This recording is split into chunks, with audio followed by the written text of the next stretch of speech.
Hi hello வணக்கம். இப்போ என்ன பார்க்க போகிறோம்னா, நம்ம ஒரு இயற்கையான முறையில் ஹேர் டை தான் தயார் பண்ண போகிறோம். இந்த ஹேர் டை மாத்திரம் நீங்கள் தயார் பண்ணி தலையில் தடவி பார்த்தீங்கன்னா உடனே நல்லா கருப்பாக இருக்கும். அதை நீங்கள் தடவி பார்த்துட்டு சொல்லுங்கள். இந்த சேனலுக்கு சப்ஸ்கிரைப் பண்ணுங்கள், கமெண்ட் பண்ணுங்கள், ஷேர் பண்ணுங்கள். இப்போ இந்த ப்ராசஸுக்கு எப்படின்னு நான் சொல்லுதேன். இது கருநீல நொச்சி இலையும் பூவோடு சேர்த்து எடுத்திருக்கேன். இது மஞ்சள் கலர் சாமந்தி எடுத்திருக்கேன். இது 4 பூவாவது எடுத்துக்கோங்க. இது சிகப்பு கலர் கோழிப்பூவு நான் கொஞ்சம் ஒடிச்சு வச்சுருக்கேன்.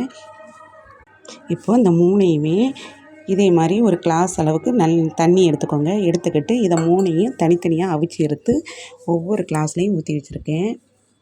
இது கருநீல நொச்சி தண்ணி, அந்த சிகப்பு கலர் கோழிப்பூக்குள்ள அந்த தண்ணி, இது அந்த சாமந்தி பூவை அவிச்செடுத்து தண்ணி. இது 3யுமே சம அளவு எடுத்து நம்ம இந்த இரும்பு சட்டியில் ஊற்றி வச்சிடணும். இதை 3யும் ஒன்றா கலந்து வச்சுட்டேன். இது எவ்வளோ ஒரு கருப்பாக இருக்குன்னு